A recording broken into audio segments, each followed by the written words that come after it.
Hello, Capricorn. How are you? It is me, Lauren B, with Untitled Tarot. Good morning. Those of you that are familiar with my work, I am quite the card puller. A lot of times we end up with like 18 cards, 36 cards, 1,000,001 cards. So for me, little challenge for me is that my guides, my angels, are having me pick out very few cards. The last two signs only had 1 card readings, but they were really hefty. You have a 2-card reading today, so we got an extra one for you. We're using the Mystical Shaman Oracle deck by Colette Baron Reed. It's a new deck. I'm still familiarizing myself with it. I wasn't going to use it till we started doing the element and design revamps, but they've been having me pull from it. So I'd like to get into your spread a little bit. Your energy feels a little heavy, Capricorn. I almost called you Scorpio. It feels a little heavy, right? It feels a little bit like you're trying to do a bit of the little engine that could, like, I think I can.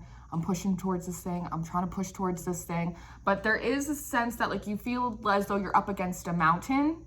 You're up against a mountain. And I think you feel a little bit forgotten about by God, source, your guides, almost as though you're getting a lot of messages in, but you're having a hard time filtering them out, almost as though you're getting so many messages that you've almost become a little numb to them.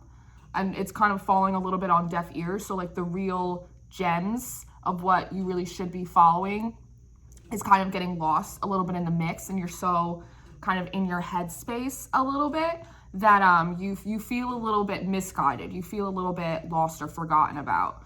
I think Rob's Tarot just did a video and he was talking about, calling me out, he was just talking about being almost like too self-aware, right? Because so much of the experience of life is really getting your hands dirty, right? And kind of getting in there and kind of figuring things out through practice as opposed to principle. So the 2 cards that you have out, you have card number 2, the Andean Cross, right? So the first thing I noticed, more than the cross, that first thing, is this stone like tablet behind it, right? It's like, it's stone, it's hard, it's dry. You feel like you've been in like a dry season. That's what it feels like, a little bit of a stretching, maybe a little bit of a stripping season for you. And then you have out card number 13, the Crow, right? And twos are about balance for me. And 13, that breaks down to a 4. Again, more balance, reciprocity, right? And if you do 4 and 2, that's 6, more equal give and take. It feels as though you're trying to give to a situation or a person or to your journey, whatever it is. But almost in the sense that like you feel like you're sacrificing a lot. It feels like you feel as though you're sacrificing a lot, like for the greater good of this relationship, of this situation, of this project, for your spiritual growth, whatever it may be. And it feels like they almost like forgot about you in line, like on the list. They forgot to put your name on the list.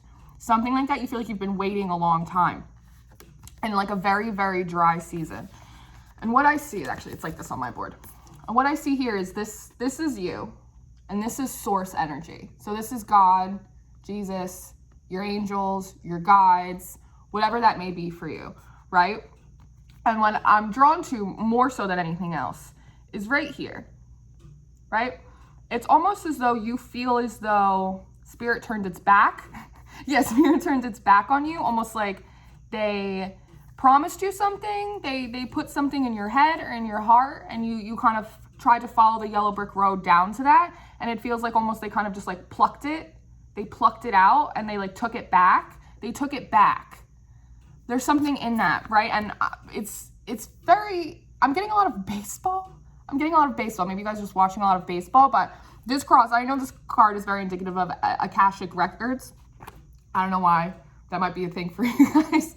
But when I picked my incense sticks, I kind of threw them on the table, and they went in the shape of like a triangle, right? And I was like, oh, it looks like a teepee. And then I was meditating more on this card, and I got like pyramid. And then I kind of saw again like this great dry landscape, like a desert. And then I saw a pyramid, and then I saw, it's like in the school books where they show you the pyramid, but then they also show you like the little staircases and the little tunnels and all of the stuff that leads down to the treasure and the mummies and all of this buried stuff, right? It feels like you feel as though Source kind of plucked a dream from you, something that you wanted. Things just really aren't going your way in the way that you would like them to, and it feels like they kind of plucked it out, and in doing so, it's left a little bit of like an open wound for you, a little bit where your heart is, right? And you can see right through to the dryness, to the coldness, to the hardness of this stone, right? It's almost that in taking this thing away from you, an opportunity, it feels a little bit more like a delay than an actual taking it away, but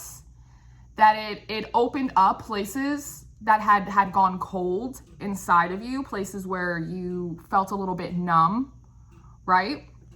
And I'm getting bases, back to the baseball thing. I'm getting bases. This almost looks like home plate and like first base and second base and then third base, and you go all the way back to home plate, right? It's almost as though, and I think I said this one in other readings, it's like a little bit like getting tagged out in baseball, right? Like you were playing the game, you were in something, and then something happened, but it feels like you don't really know what, like where you kind of misstepped, but somewhere you misstepped, and it feels like you got like tagged out of the game, right? So now it's like you're kind of back at home base. You're back at home base, kind of looking at this like empty midfield. I don't know anything about baseball, but like this empty midfield. It's almost like you got tagged out. You're sitting on home base, but you don't see any of the other players on the field, right? And so there is a sense of like isolation. There is a sense of loneliness, right? But what I'm also seeing here is, like I said, as they kind of pluck this little thing from you, it looks, first I saw this and I was like, oh, it kind of looks like a peacock feather. I've been getting a lot of peacock stuff all week. And I looked closer and I was like, oh, no. I was like, this looks more like a snake. And it kind of wraps around like an Ouroboros. Is that what it's called, an Ouroboros? And then it kind of goes right over this pentacle right here, right over the middle of this cross. And I see that as Source kind of saying, there's a death and rebirth process. There's a shedding of skin, like it's almost like rub some dirt on it. It's like there's a shedding of skin that needs to happen in these places in you that are a little bit cold. They're a little bit paved over, right? It's like if you had a wound and you needed to get stitches, like you needed actual medical attention to like deal with it, and instead you just put like liquid Band-Aid on it and just like closed it up and it healed kind of funny, but you didn't really notice because like the hair grew back. So it's like this kind of like shaving, this kind of stripping of this situation, your participation in it, this opportunity. And like I said, it feels more like a delay than an actual stripping, but it puts you back kind of where it feels like it puts you back at like ground zero where you started, home plate. But it feels like it is necessary, right? Because this seems as though it is something that is a wish fulfillment. It is like part of your blueprint, but you aren't going to appreciate it and you aren't going to tend to it properly, right? If you don't kind of go in and nurture and heal all of these kind of old, again, it's like the pyramids, it's like old, it's like ancient, like stuff that's like hidden in the basement that you forgot you even had, like old childhood trauma, old this, old that, old heartbreaks, disappointments, whatever it may be. We all got them, Cappy. We all got them, but it's stuff that you like put into storage, right? And now it's like you're kind of sitting in the midst of all your stuff and you're like, I don't even know what to do about this. Like, where do I start? Like, have you forgotten me? I'm gonna like, have you forsaken me? Like, it's that kind of energy. But what I'm seeing also is, so there's this big moon, right? Because we don't really know what's happening. We don't really know why this thing kind of went awry, went off the rails. We can't really see, right, with this moon. But it looks as though there's also this earth here. So it feels, it's like the earth is almost like a baseball. Like the universe, God, source energy, your angels, they're all throwing you kind of like a little earth ball, right? Like right in the middle. It's a energy of grounding. It's an energy of, this is intended to be a humbling situation. It's also intended to be, I feel as though, a situation for you to realize in a lot of aspects, like you don't have it all figured out. Maybe you don't know as much as you think you do. Maybe you don't have this, like, you don't know how to play baseball as well as you think you do, and that's okay, because again, we're learning through practice, not through principle. I don't know if anyone's ever seen the movie Blast from the Past, but Brendan Fraser in that movie, he finally gets to see a baseball game after never seeing one live, and he goes, now I understand why they throw the ball. They must. It's just like you have to do, like you're not going to understand it. So it's almost like they're throwing you like a little bit of a reality check, a little bit of a grounding, a little bit of like being earthed. You're being earthed. But in doing that, what it is, in that humbling, in that having to kind of look at ourselves in ways that maybe we have misstepped, in ways that maybe we didn't think we did, or misspoke in ways that maybe we didn't realize we did. It feels very unintentional, right? But it feels like you were almost just like running the bases. You were trying to run the bases, and Spirit was like, no, like you didn't hit second base. You're on first. You're already running home. No. It's like you're skipping steps. You're skipping steps here, right? There's order to this cross. It's like, and again, it's like back to the records. Like the records, if you go back to the records, it's like where you were. It was like you needed to go through more of the steps to earn more of the merits in order to appreciate it, right? It's like if you strike out at home base, you strike out at home base, you strike out at home base, and then just that one time, by the grace of God, you hit that home run. It's like you savor that, right?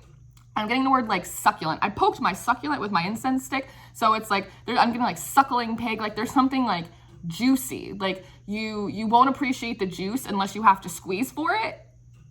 There's something in that for you. You're not going to appreciate the juice unless you have to actually like squeeze it out yourself.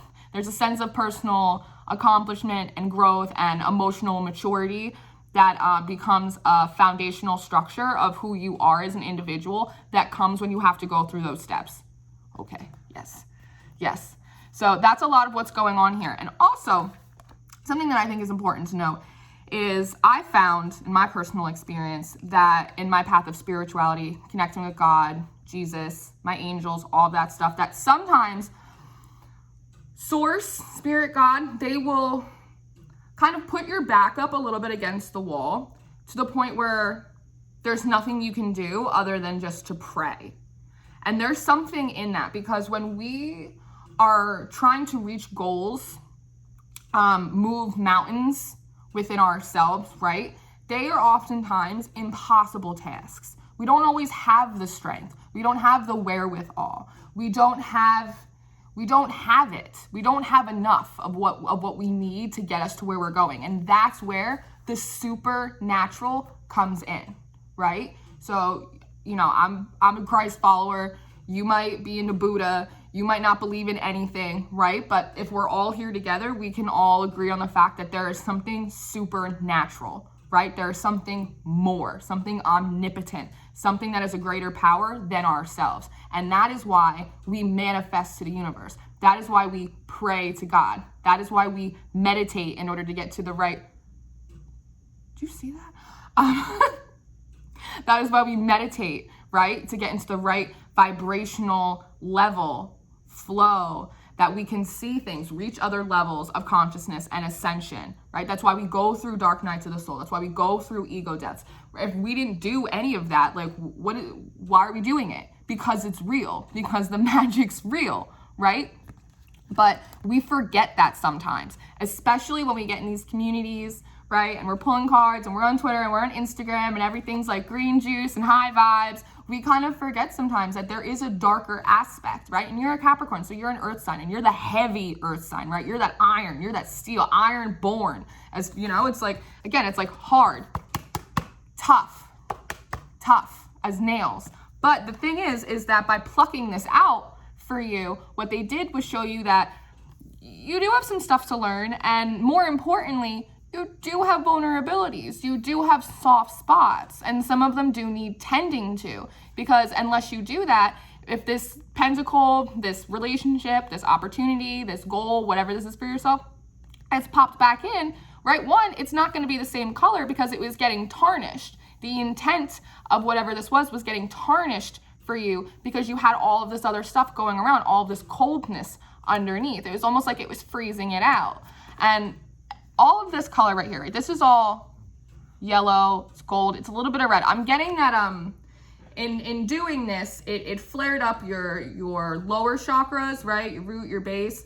It's that fight or flight, abandonment, rejection, all of those feelings. And I'm getting that they bubbled up kind of into your solar plexus, into the place where you feel creative, in the place where you feel vitality, in the place where you feel your self-confidence, right? It really like took a little bit of a blow to your self-confidence. And I think part of what is happening here is they want you to redefine your sense of self-confidence. And that's been something that's hard for me personally. And I'm like, how do I be confident and feel really sure of myself without also going to like immediately like an egoic place, right? Like it's hard to do that, to be positive and not kind of be petty at the same time, if that makes sense. Because a lot of times the way that we know, the way that we're taught that to be confident and to be, it's to kind of be full of yourself. Like, I'm a bad bitch and it's like, well, no, maybe you're not a bad bitch, Capricorn. Maybe you're a good woman. Maybe you're a good man. And maybe that's better. Maybe that's better. It's right. It's redefining, finding where your confidence lies for you. And a lot of that might just come from the realization that you are an extension of source, that you are enough. You were sanctioned. You were mandated by source energy, by God. That's why you're here. That is why you're here. And what we're doing is we're kind of flushing all of this out. And I see this lovely, like this blue moon. Oh, blue moon. There's a blue moon coming. Halloween. Halloween is a blue moon. Oh, I did say Scorpio. There could be something in that for you, but what I see is like, it almost looks like it's like raining a little bit. Like in all of the things that you cannot see in the situation that you feel confused about, it's supposed to help kind of drive out these old things that made you, because it almost looks like little ghosts coming off of these bases, right? Coming off of this cross, coming off of your records, right? Like your past, off of your spirit, these things kind of being pushed, forcibly ejected, evicted out of your spirit. So that way you're just kind of stuck with you and source energy. And yes, there is something to fill here, but it is a complete circle. You are already whole with or without this thing. And when we go through all of the bases of our journey, of our acknowledgement, repentance, acceptance, lessons, growth, we get to go back and we complete that cycle. And that's when those blessings come in, usually after our lessons. And then God, in the meantime, will be able to clean this up for you, right? Let the death rebirth cycle of this. So that way when it comes back in and it gets reinserted and becomes, once again, part of your blueprint, part of your records moving forward, all of that, it will be in alignment with you. You will appreciate it more because you will have had to work for it, not just by physically putting in work in this job, time and energy into this relationship, but you will have had to go through a whole separate journey